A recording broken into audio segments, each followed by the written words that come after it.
Hey, what's up, guys? Welcome to today's podcast episode. Today I'm joined, once again, as always, by a very special guest. Today the special guest is Niklas. I'm very excited, Niklas, to have you on today's episode. Would you like to give a little introduction about yourself for the people who are listening? Just briefly.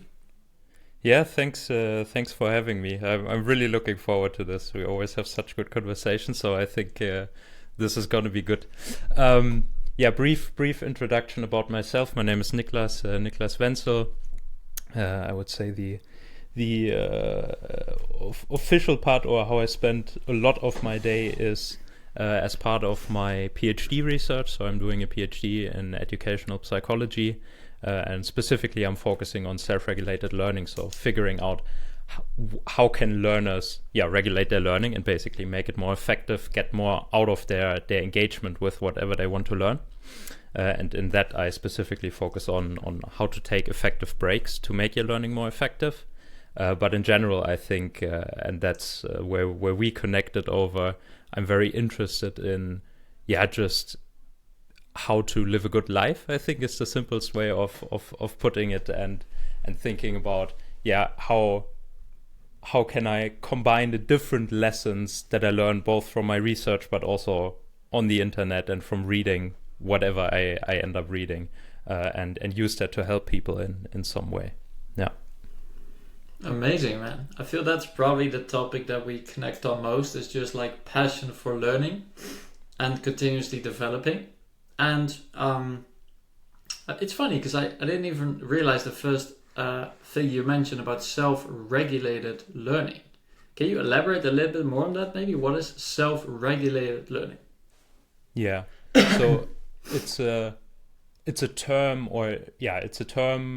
used in educational research, and it's essentially what it encompasses everything about learning that happens when the learner is basically in charge of the learning. So you can distinguish that from classroom learning, where usually there's a teacher and the teacher says, do this, now do this exercise, okay, here's what you did well, so now next time do this. So that would not be self-regulated learning, although some self-regulated learning also happens in a classroom. But what I'm interested in much more, students sitting in the library, for example, or in their bedroom, and they're studying, doing their homeworks and so on. What is going on there, and what is under their control that they can do to make learning more effective?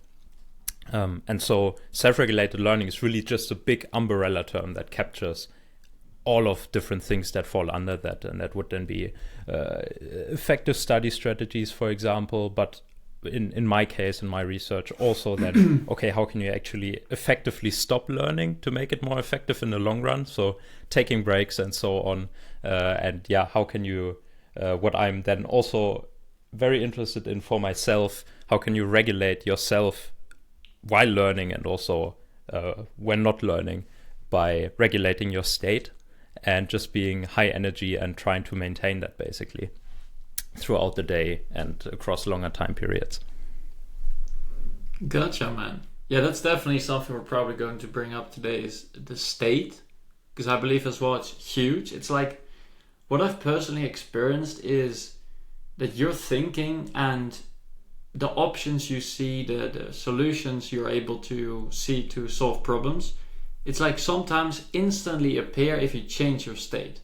So for example, if you feel bad, or if you have like very anxiety thoughts or like overthinking, there is like a mind-body connection, but there's also a body-mind connection. And as soon as you like lift your state, I feel that you kind of are able to solve some of these like anxiety problems just by changing your state. But obviously changing your state sounds like quite a bit of an abstract, vague thing. So what would you say is, like, for people who are listening, who don't know maybe about state that much, what would you tell them, like how to get started with changing your state and stuff like that? Yeah. So I think what I think about when I say state, maybe starting defining kind of what we're talking about, is it's essentially how do you feel, and being in a high state and trying to be in a high energy state, and ideally high positive energy state, is kind of what I'm interested in. But that also doesn't mean that it's not okay to not feel or to ever feel negative emotions. So it's not about just pushing away the things, but it's rather, okay, how can you find a flow through your life where you can basically shift your baseline of just being in a positive state, both of mind in terms of your emotion, but also how you feel, that you're not sluggish, that you're bringing energy to your life, basically, and that allows you to engage more. How can we make that happen? And I think there are a lot of different things in which you can do that. What do you do yourself? Well, yeah, a lot of different things. I think the basics are, and that I have developed over the last couple of years, is getting enough movement in, getting good sleep. Really sleep is, I think, one of the biggest priorities, because I think everybody knows that if you sleep, if you have a shit night of sleep, then the next day isn't gonna be as nice as if you would have had a nice night of sleep. But then regular movement, and that means moving in terms of doing sports, but also just throughout the day, get up like at least once an hour, shake out a little bit, like your entire body, get your heart pumping a little bit. So one thing that I started doing now is actually, I work on the fifth floor in the office building where I work at, and so I just 3-4 times a day I just sprint up the stairs into the fifth floor, and and it's so crazy since I do that, and make not only that, but since I make sure that I get my heart pumping a couple of times throughout the day, even when not doing sports, and that can be like 30 seconds, I'm just not tired anymore in the evening. Like, I'm much more engaged actually in the things that I'm doing. But I'm not as tired, and also I sleep better, which is, you would think, okay, how does that work? Why do you have more energy when you spend more energy? But it turns out that it might be that most of us actually feel sluggish and having little energy because we actually try to save too much energy. And so we kind of atrophy with our energy storage. Yeah. That's a great point, man. And the sprinting, I feel like it reminds me of when we were sprinting in place at the restaurant that we went to. I mean, that's a cool thing, right? You can do it everywhere. Like, I like the actual moving the entire body, but you can do it indeed. Like, you can stand on the spot and like just move your arms really intensely, and if you do that for 30 seconds and you really push yourself, your heart is pumping, and you're just gonna instantly feel better. And I see you're also at a standing desk right now, I imagine, because you just sprinted. I love to work as well standing myself, but I do feel like my legs are getting a little bit sore after like maybe even half an hour, 45 minutes. So question for you, Niklas, how long a day do you work at a standing desk, if you do, at your office or at home? And if so, like, how do you like balance the two? Like, do you, for example, stand for like 45 minutes, an hour usually, or you just move while you are working? What does that kind of look like for you? I think I do it how I feel, so I don't have a system there. Maybe there never will be a system, who knows, but it just works. Like, I put up the table when I feel like it, and I put it down when I don't feel like standing anymore. And I think the 45 minutes, 1 hour ish, that is how it happens to be, but not that I plan it explicitly. Okay, like that. And in terms of sitting, because I feel like I have this like pillow that I use. People obviously can't see it if they're listening to the podcast, but what I found myself, I think, is that putting the pillow not necessarily behind your back, but behind below your ass, so you don't sit on like a hard surface, I think can be quite good, because otherwise, like, I don't know how it works, but I think that your like pelvic muscles or pelvic bones, I don't know, kind of get stiff. So do you have maybe any personal tips, recommendations, science-based, no, it doesn't matter, for like sitting properly? No, I don't know. I think actually that's where I can still learn quite a bit myself in terms of flexibility. Yeah, especially I think hips for me are actually okay, but yeah, in general I could be more flexible than I am, and so what works for me and what I think is also recommended is just don't be static for too long. And so yeah, I don't know, when you go to the bathroom, switch from standing to sitting or the other way around, or yeah, and just, as I said, shake out the body, and that, I think that's what works a lot for me. And then of course while sitting, I think what I try to do is have your desk so that when you lay your hands on the top of your desk, they are at a 90-degree angle, basically, and make sure that you sit upright. Yeah, and try to focus a little bit on it. And I also start slumping, and then at some point I notice it, and then okay, let's get up again. And I actually learned, this is not science based, but from Tony Robbins. He has this idea that imagine that you have a string attached here about your collarbone, and that is just pulling you up. And so that basically you're not this I'm just pushing out my chest, but it's just big very chat. Lightly. Sorry? Yeah, it's exactly. A big chat. Yeah. No, but it's just basically a light force that pulls your chest up, but you still have enough flexibility, and it's not like you have a stick up your ass and you walk around I feel that's a good one, because like whenever, it doesn't even have to be necessarily for movement or like health, but like if you are feeling a little bit pessimistic, notice your body posture and try and almost forcibly pretend that you are positive, and then you will see that you start to, for example, like smile or actually think more positive. So what I mean is, like, let's say something at work didn't go well, or something that you're doing didn't go well, and you notice yourself kind of going forward, you're looking down with your head. It can be a behavior.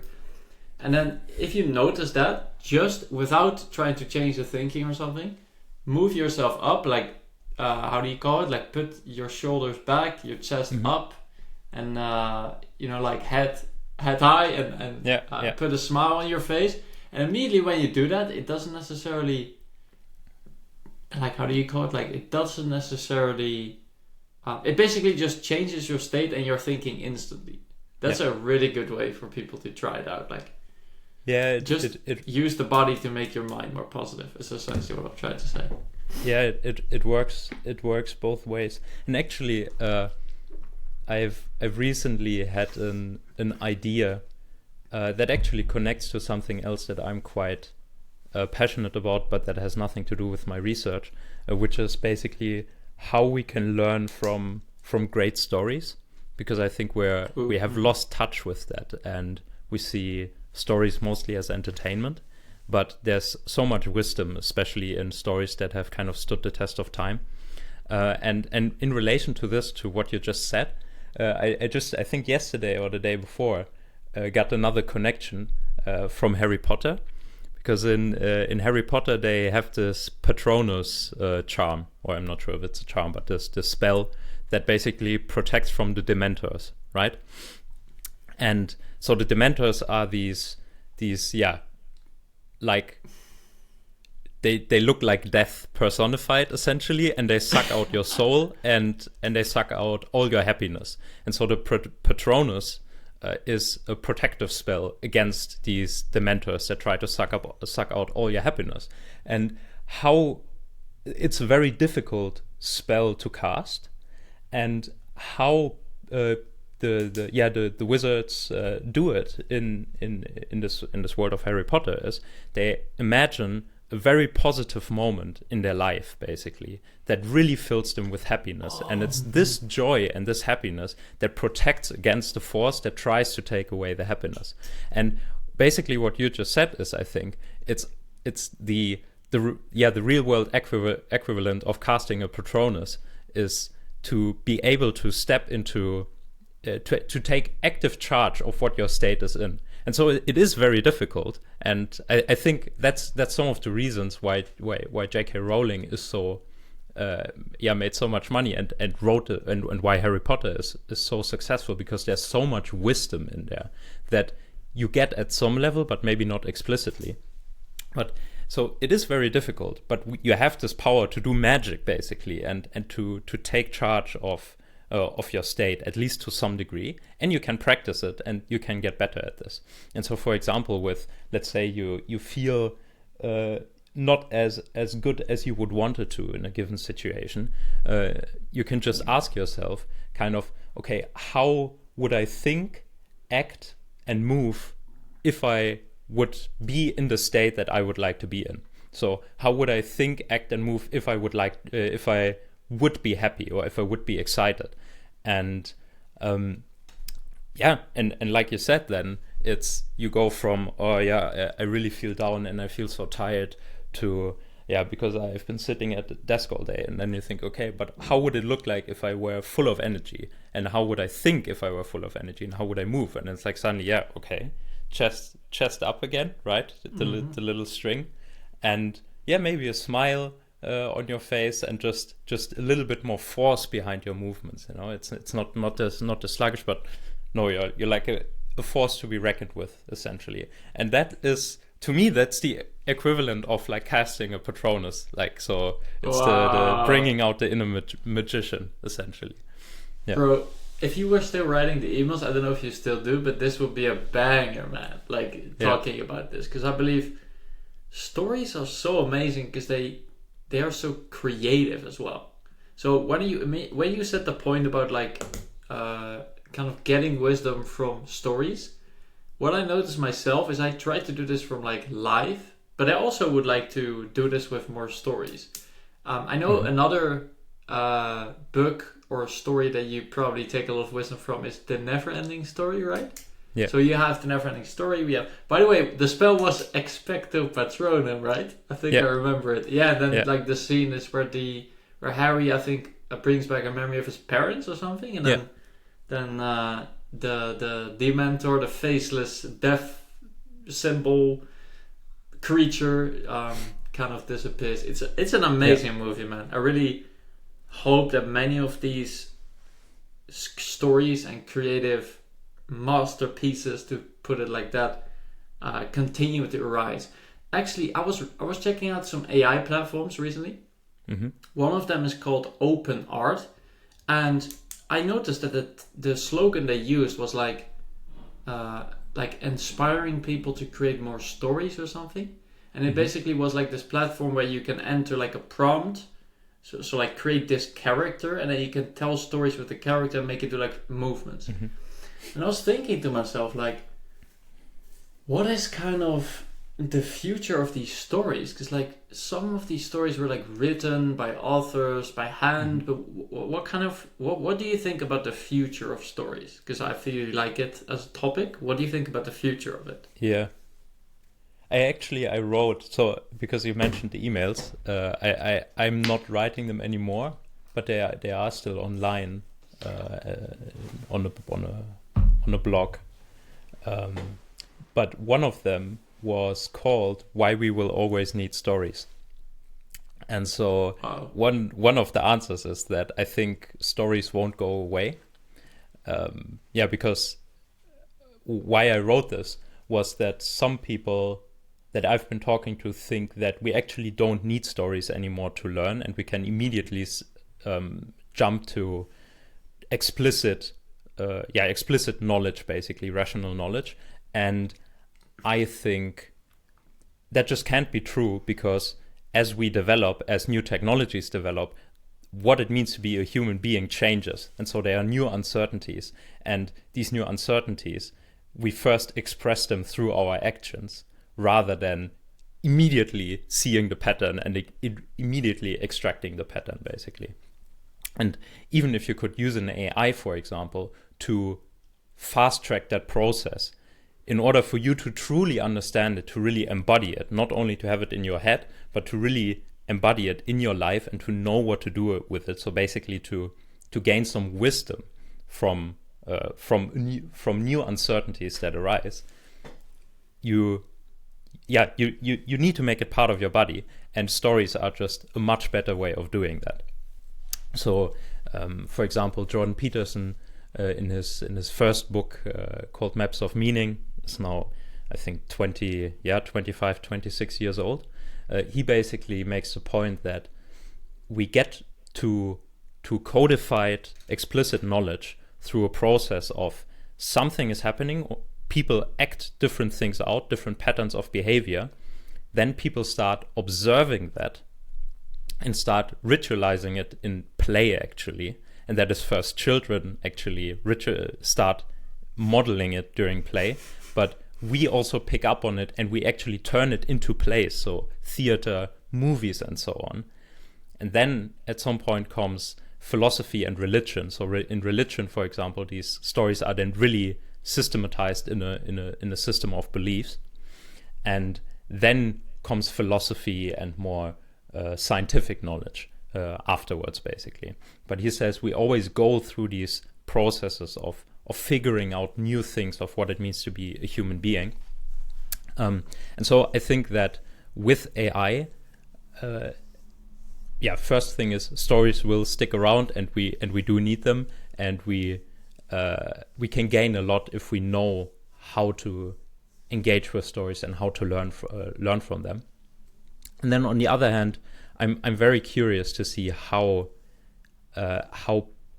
writers and creators use AI to change their process of how they write stories. So, for example, there's a guy called David Shapiro who's very active with all sorts of AI and is also a writer. And he just showed in a video how he just took his entire draft of his novel, gave it to Grok 3, and then just asked Grok to make an analysis of, are the chapters in the right order, what needs to change structurally, and so on. And then it just did that, like with an entire book. And then he repeated that process a couple of times. And he said that just speeds up the process by like months, because you don't rely on a human being to read your entire book and give comments and we need to change this, and then you change it, and then you send it back, and then they need to read the entire draft again. So there, I think things can change. But I don't know how it interacts with this notion that stories have to be tested by time, or have to stand the test of time. So, for example, religious stories are, they are just around. The religious stories that are still around are around because they really speak to something deeply within the human being, basically. And we can really connect to it on a really deep level. And then, stories, more modern stories like Harry Potter, we talked about it, Star Wars, the Avengers, and so on. You know, they encapsulate something, or they just speak to us at some level. And it's not just entertainment that they speak to us. Like they speak to something deeper and to something that we also need, I think, to some degree. And I don't know how AI will interact with that. So if AI can actually change something with that process of kind of the evolution of stories across time, and which stories kind of die off and which stories stick around, I've no intuition what a role AI might play in that. That's a very good elaborate story of how you think it might play out, man. Do you think AI will be able to create stories like humans can?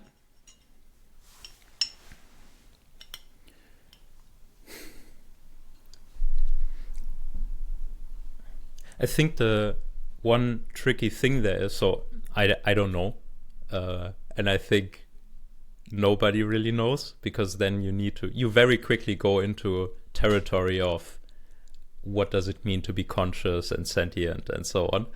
I don't want to touch this because I have no idea, but I think one of the biggest problems is that what makes stories so interesting is that they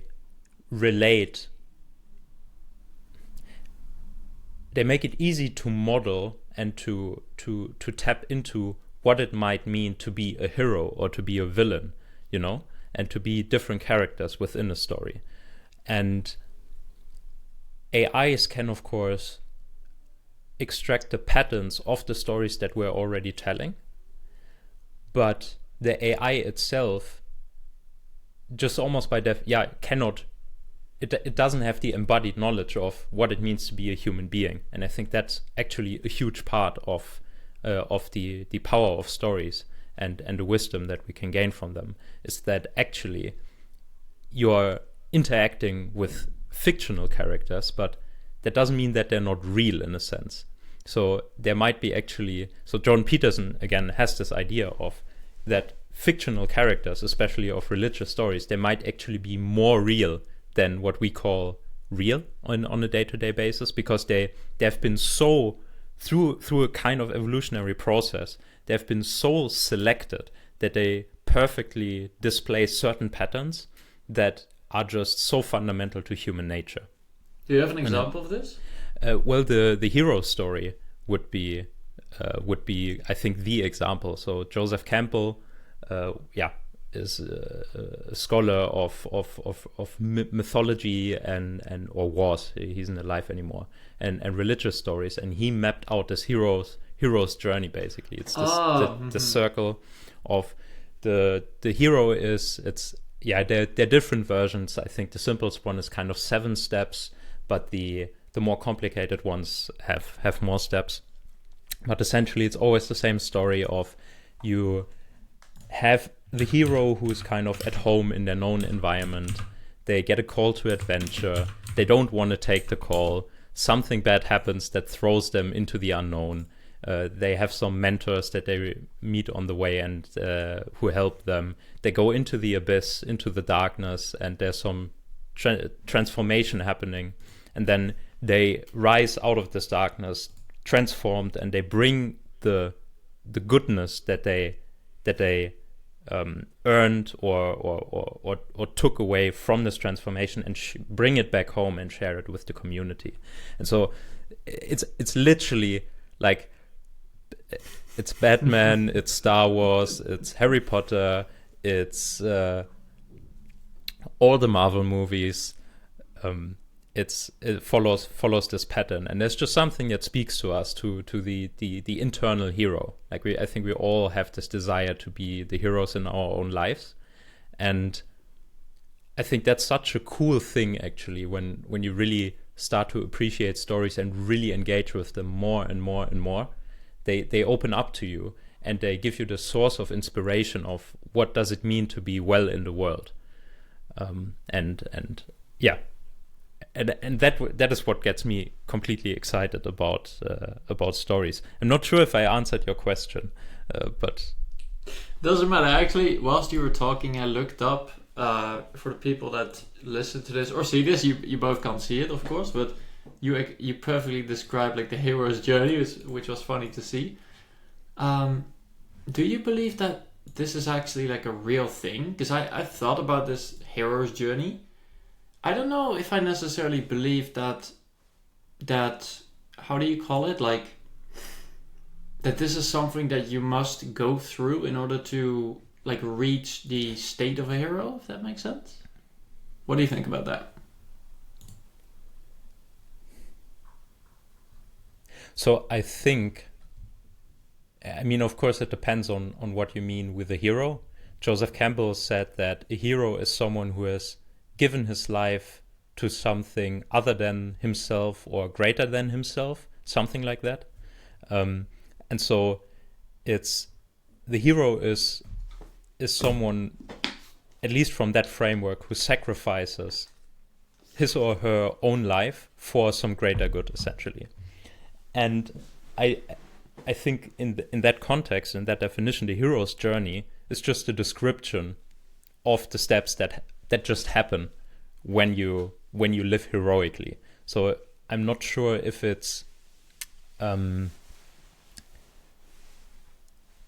don't think you have to go through these stages, because I think there are other forms of heroism, if that's what you mean. But I think that is a very common form of personal transformation, for example. So you are in your in your known environment, in your day-to-day routine, something happens that throws you out of your routine. You're in the unknown, you're in the stretch zone, essentially, out of the comfort zone, and you need to adapt to it. And through that process, parts of you die off and new parts of you are born or strengthened, and you come back transformed in, and you established a new domain of comfort, essentially, and you grew. And so I think that it just looks very real to me. And also just looking back over the last couple of years, dealing with different blows of life and so on, have just really, for me, led to psychological transformations that are then also stable and stick around. So I think there's a lot to that. Awesome, man. I remember when we had dinner, that we kind of briefly touched on, you could say, like, purpose, or like exactly what it is you're talking about, like something greater than yourself, almost like a specific function that you fulfill, a specific goal that you have been assigned to. Do you believe that, or maybe even for yourself, that you have already gone through such a hero's journey in order to like fulfill your purpose, if that makes sense?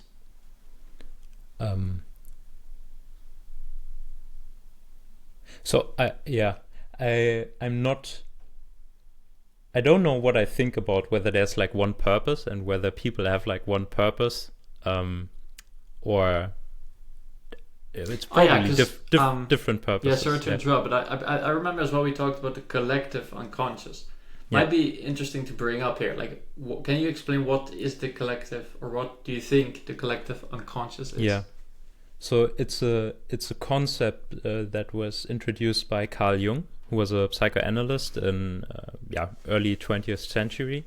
He wrote most of his stuff, and he was a student of Sigmund Freud, but they broke off at some point because their different theories of how the psyche works didn't match. I think that's cool. Yeah. And so they kind of went different ways. And so Carl Jung, basically, what he thought is that we have our conscious mind, but we also have the unconscious, and that's the personal unconscious, and that there's still very close to what Freud thought. But then we also have the collective unconscious, and the collective unconscious is kind of a space where, I'm not sure if a space is a right word for it, but let's stick with it for now, is this place where just shared symbols and shared archetypes, essentially, that are just common across humanity are held. And everybody has that, and they're shared in the sense of that everybody has some of these underlying archetypes. So an archetype would be, for example, father or mother. You know, there's a certain pattern to father or mother that that every mother and every father acts out, and probably even to some degree every father acts out to some degree the archetype of the mother, and the other way around. But then the hero is one, the fighter is one, or the knight kind of, the magician is one, the king is one, the lover is one, and so on. And they're the child, and so it's these roles, or probably these roles, basically, that are just so stable over humanity, over the course of humanity, and maybe even beyond, who knows. And the collective unconscious is just what Jung described as kind of this part of the unconscious, of this ancient wisdom that is kind of part of human human evolution and of the human species as such, and it kind of lies dormant within humans. And so how that relates to purposes, I think maybe they're different. Each of those probably has different purposes. So I like to think about that we are not like one.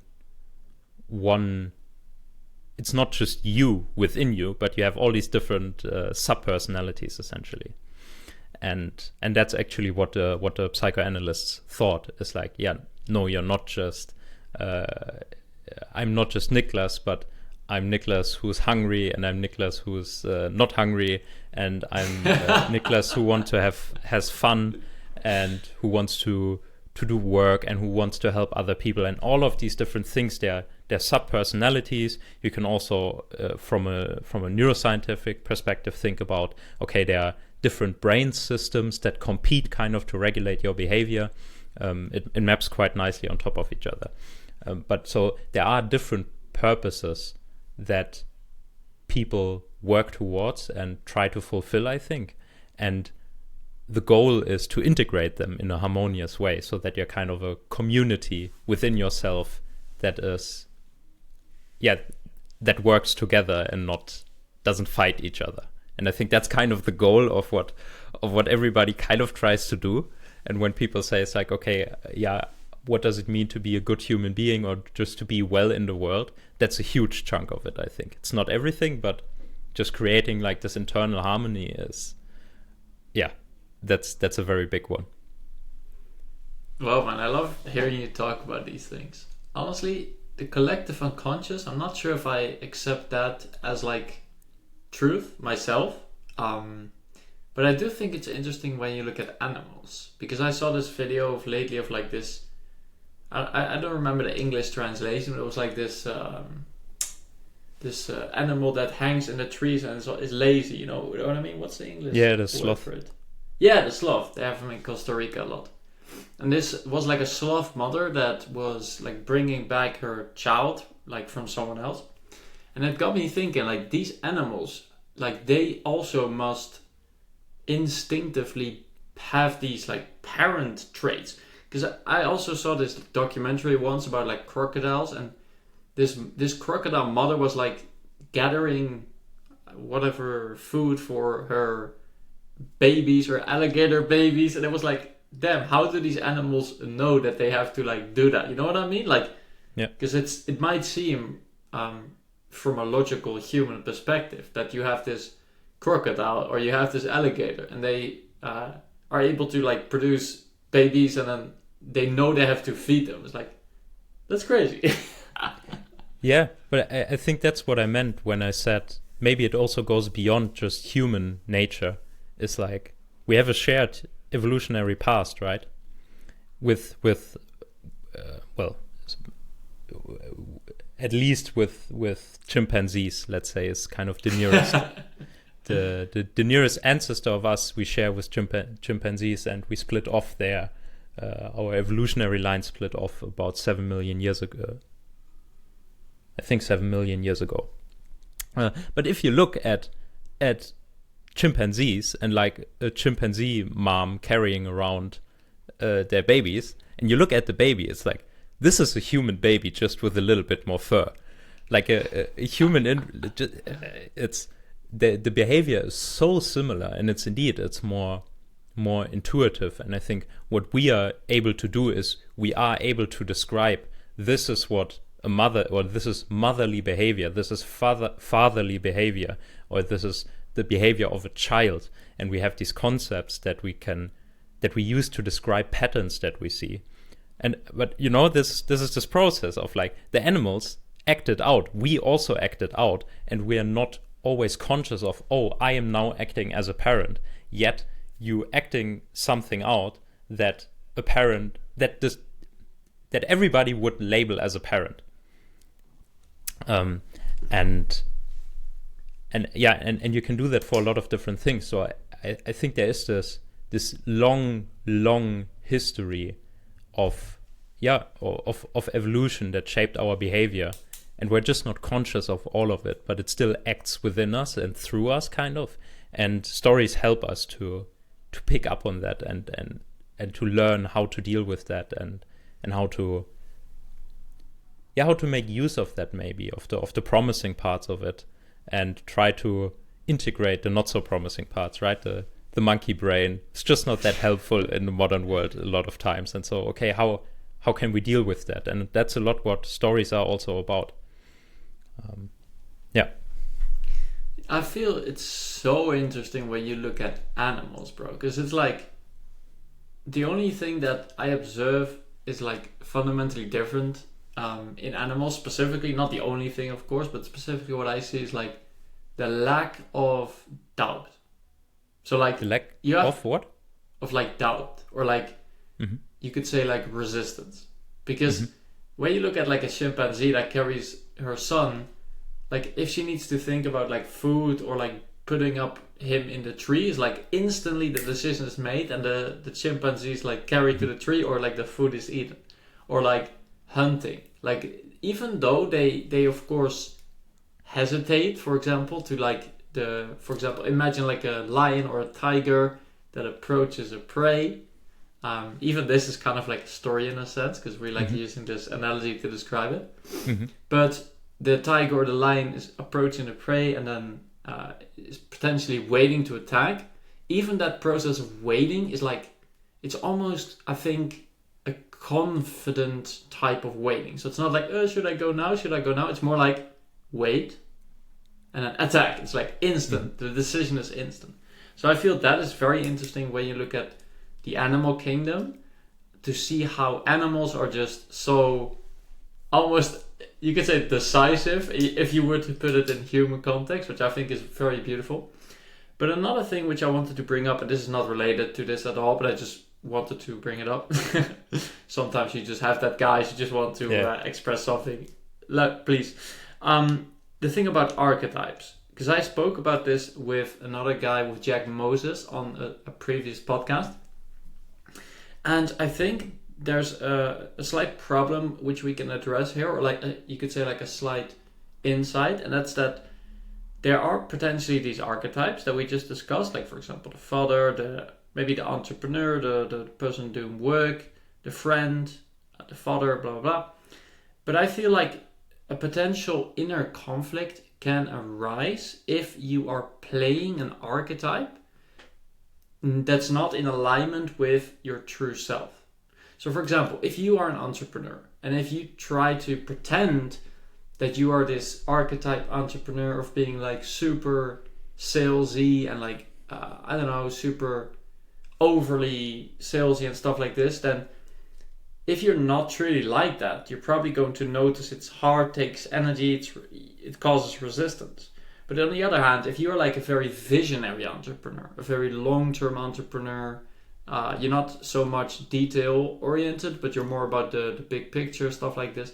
If you act in alignment with that natural role of yours, I feel that is probably what we as humans should aim to align with. So also when exercising, don't just pick like an archetype someone else picks. So don't pick like the extremely like, I don't even know how they call it, like VO2 max cardio sprint, whatever, like extreme exhaustion athlete. Like don't pick that archetype because someone else told it or because you saw it, but actually try to align with your true self. So try to see what kind of exercise feels most natural for you. Maybe it's sports, maybe it's like cycling, maybe it's like weightlifting, maybe it's like CrossFit. There's all these different types of things.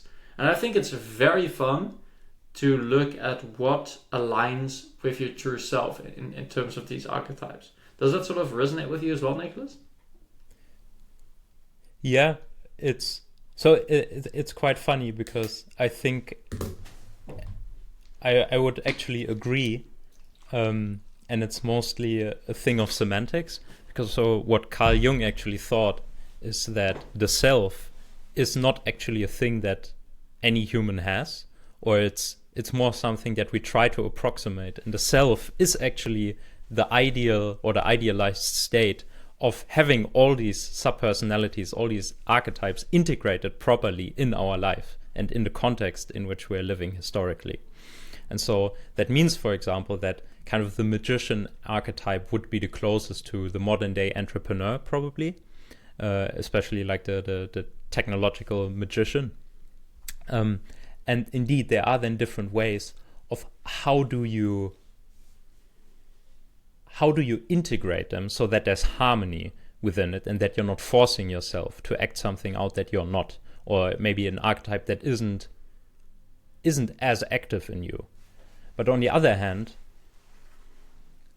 there's this, I forgot her full name. I think her last name is Bolen, and she's also so Bolen, and she's also a psychoanalyst. I'm not sure if she's alive anymore. She wrote 2 books, Goddesses in Every Woman and Gods in Every Man. And basically she looks at the Greek gods and says how they relate as archetypes, how they live as archetypes within us, and how we can activate them. And so there's this idea you can tap into different archetypes and you can use them in situations where you need them. And you can then also let them go again, basically, and or deactivate them when you don't need them anymore. And so it's really about this integration of the different archetypes rather than forcing yourself onto something, because indeed I think that probably doesn't work. Oh, that's interesting. You just have like these Greek god archetypes within you. You can just say Zeus. Then you snap your fingers and you become this insanely powerful lightning god. Wow, that's an interesting one. Yeah, and maybe just as an example of what like integration looks like. So in the episode 5 of Star Wars, so The Empire Strikes Back, there's the scene where it's basically in Rocky, there's the scene where Rocky just practices for where there's just this practice scene of going through the motions and practicing. And Luke, the Skywalker in Star Wars, has in episode 5 basically exactly the same thing, where he goes to Yoda or to Dagobah, I think, and trains with Yoda. But in that process, at some point, he goes into this cave or this underground thing where he has this vision of where he faces Darth Vader. And he faces Darth Vader and fights with him and manages to kill Darth Vader. But then his head rolls off, and then the mask explodes, and it's actually Luke's face within Darth Vader's mask. And so what you see there is basically that Luke encountered within this abyss, it's a place of where transformation happens. He encountered that there's part of evil that is also within him.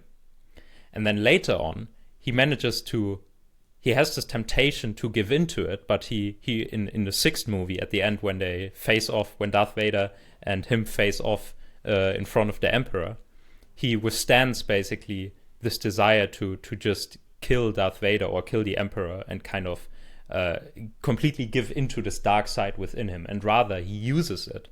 He uses the aggression to fight for the rebellion, but not to unnecessarily kill, for example, Vader or the Emperor, even when it's not necessary. And this is kind of what I mean with full integration of this. You can make use of it, but it's not running you. You have managed to give it its proper place within your psyche. And yeah, another reason why I love stories. And why I think we can learn so much from stories. It's a beautiful example, man. I've honestly never watched Star Wars. Do you know how probably crazy and uncommon that is? You have to. But this is another thing. Like, people are drawn to different stories. So, like, I like Harry Potter as well. But for example, I picked up the Neverending Story. I actually downloaded the book, but I didn't really want to read it beyond like the first couple of pages. Maybe also different for people if they grow up with these things. Yeah. But yeah, that's just my experience as well. Niklas, question for you, man. What do you see as your ultimate or your desired archetype when it comes to you as like in the field of work, or maybe in the field of education? Because you mentioned at the beginning you're doing a PhD, of course. What kind of ultimate, or perhaps desired, doesn't have to be ultimate, vision or goal do you see of your own archetype in this field? Yeah. I haven't thought about it in terms of archetypes, but what I noticed... So, what motivates me is that I had a really good time at university. So I had 2 gap years before I came to university. It doesn't matter why really, but in these 2 years there was a lot of energy basically that built up, And that was then when I came to university, and I moved from Germany to the Netherlands to study in the Netherlands. There was a lot of this energy was released, and I found kind of the one vent where I could release it into, or via which I could release it, was my studies. And so I had a really good time. And through that, I kind of developed this desire to help others to also have a great time in this phase of their life. And at the moment, it's oriented towards helping university students kind of find their path through university.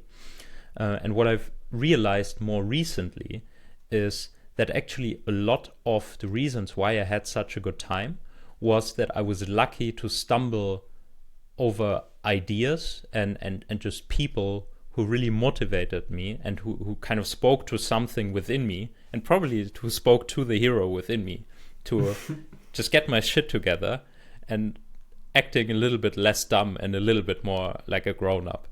And in a way that just really spoke to me. And so I realized this, a lot of this actually isn't given by university, but comes from outside of university. And so what I'm now working on, and what I'm now trying to do, is actually to think through what are these things that you kind of, what are knowledge, skills, and wisdom do you need to have a transformational experiences when you go through university, and which of these aren't offered by universities at the moment, and then offer that to students.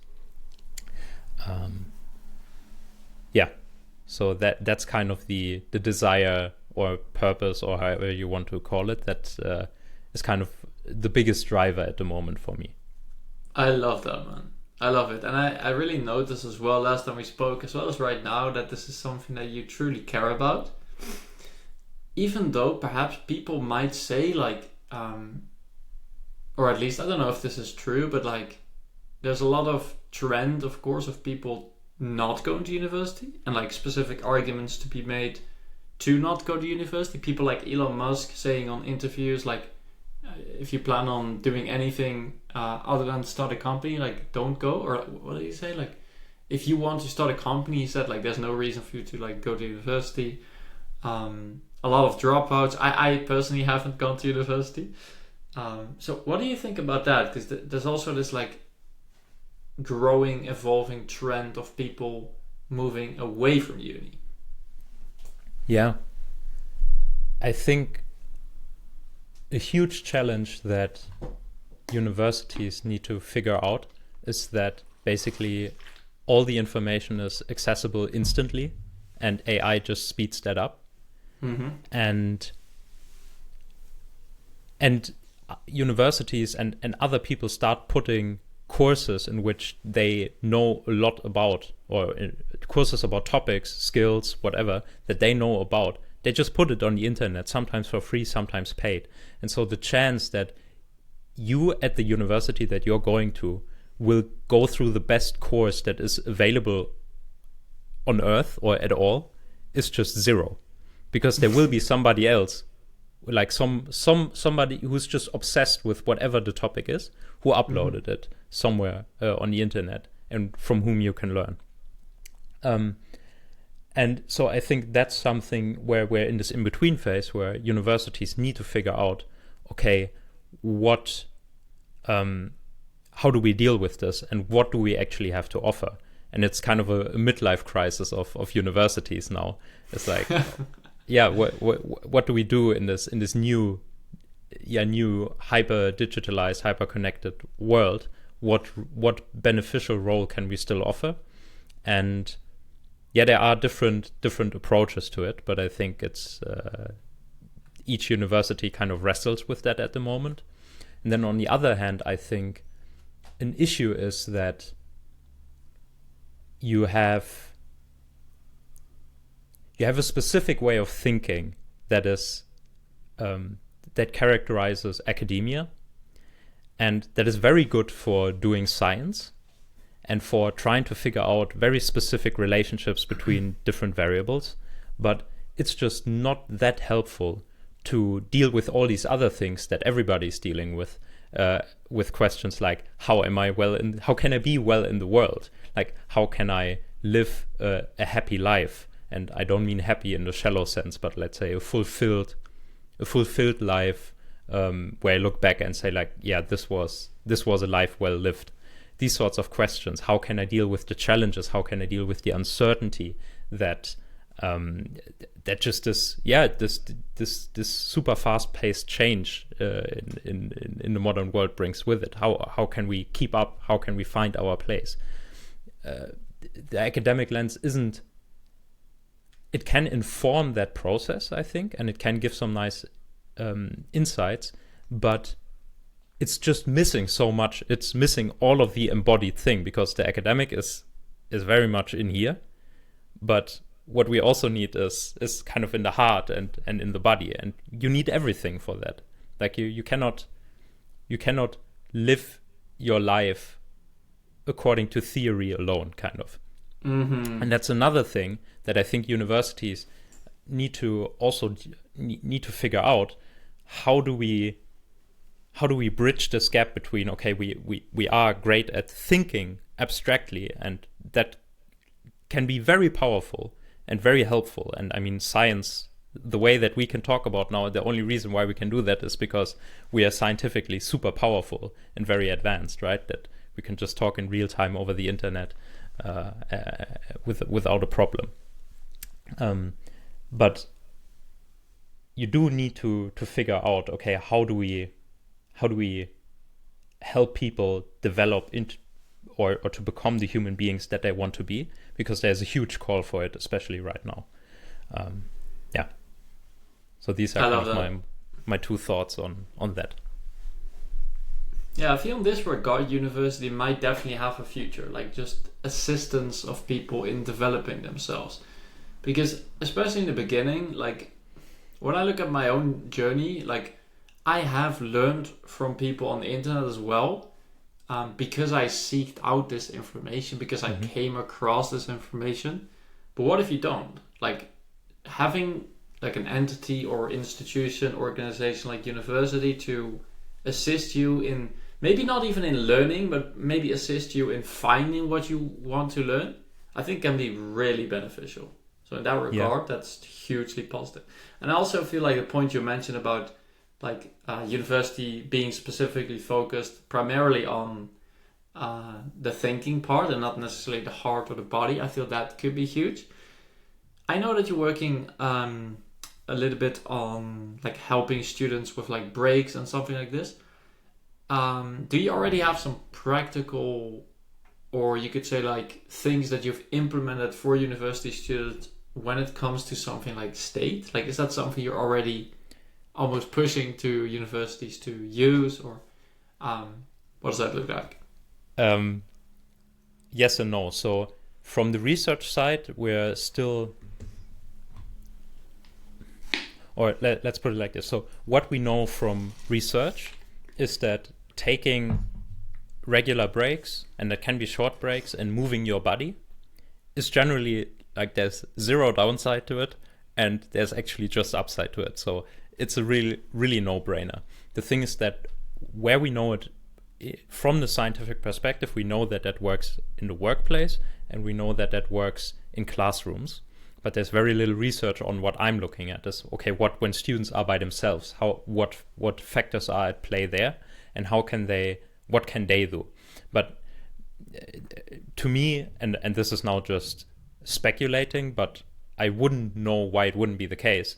Getting up every hour or so when you sit at your desk and you write something or you learn whatever, it's like just get up and just really like shake out a little bit like this. You know, it might feel silly. People look at you a little bit. It's like, what are they doing? It's like when we did it in the restaurant. People also immediately started looking, and it's like, yeah, but it's just so when you do this and then you do the running on the spot, either just with your arms, or you can also bring up your knees and do this, and you do this for 30 seconds, you just feel so much better. And you immediately, when you feel tired, you immediately feel a little bit more energy. And so that I would just do that once an hour and see if it changes something for you. And if it makes you feel worse, don't do it, of course. You know, that's another thing. It's like I would encourage people to try out things rather than dismissing them firsthand, but also don't just blindly stick with it. Like, this works very well for me. I've tested it, and I'm testing different things all the time, whether they work, and I stick with the things that work for me. Just because they work for me, or just because science shows in this sample, on average, it improved mood or energy levels for the people. That doesn't mean that it worked for all the people in the sample. It just means on average it worked, you know? And that's actually really important to know. So it's basically get good information on what you could do, and then try it out. And if it doesn't work for you, like, don't feel forced to stick with it. If it makes you feel worse, it's just dumb, especially when it comes to break taking. Like, I think a whole lot about that is, how do you feel, and are you after the break in a state where you feel, oh, I'm ready to engage with life, and that could then be with this conversation, or is it to engage with the work task ahead, or is it with having coffee with a friend? But it's just this idea of, how can the break help you to be engaged in what you're doing, you know? Because actually, by being engaged, you actually also get more energy, which is really cool. There's a just as a recommendation, I just read it's called The Power of Full Engagement. Oh. It's really nice. It's basically that's where this hypothesis that I mentioned earlier comes from, that actually a lot of us feel so tired all of the time, not because we're overspending energy, because we're underspending energy. And so we're basically losing our ability to spend energy, because we're not training our muscles, like figuratively in our muscles, but also actually really the muscles. We're not using them enough, and so they atrophy. And the same is with our energy resources. It's like, we're just not engaged enough. And so the idea there is, the more engaged you are, the more energy you actually have, and at some point you get into a virtuous cycle. They draw also from scientific studies, but it's also a lot just from their own experience. So I wouldn't say this is 100% proof by science, but just, give it a try, and just try to be always fully engaged with what you're doing. And just see how it works for you. Wow, man. Niklas, this is solid advice. I don't really have anything else to add, and I feel like the last thing I can do is actually put this into action. Not as necessarily for the listener, as well for myself, since we've been recording this one for about an hour. So I'm actually going to probably run a little bit in place and move my body around to actually practice this. Because I had in the past done this like squat break. So when I would take a break, I would do like squats and then like breathing exercises. But I found that didn't really work as well for me. So I'm going to actually try out this running in place for a while. Anyway, Niklas, we covered so much interesting things. It has been a huge pleasure. I'm very grateful that you joined me for today's episode. It was a huge one. Man, do you have any final last pieces of advice, of inspiration, of whatever you want to share with the people who listened up until this point? So first of all, it was really, as always, very good talking to you and talking with you. I really enjoyed it. And I think for maybe just advice is this, what I already said, just highlighting it is like, don't be afraid to try out different things. You don't have to stick with it until the end of your life. And if it works for you, then you can choose to stick with it until the end of your life. But you also don't have to. And just try out different things, try out different ideas, get a little bit out of your head and out of your bubble, and just see what makes life better for you. And I think, that's a simple mantra that might be helpful or can be helpful for a lot of people. That's amazing, man. Niklas, once again, thank you so much for joining me today. Listener, thank you for listening or watching, depending on wherever you are consuming this content. I'll put maybe some of your socials in the description if people would like to reach out to you if you're okay with that. Sounds good. But yeah, anyway, that was it for today's episode. Hope you enjoyed it. I'm looking forward to seeing you in the next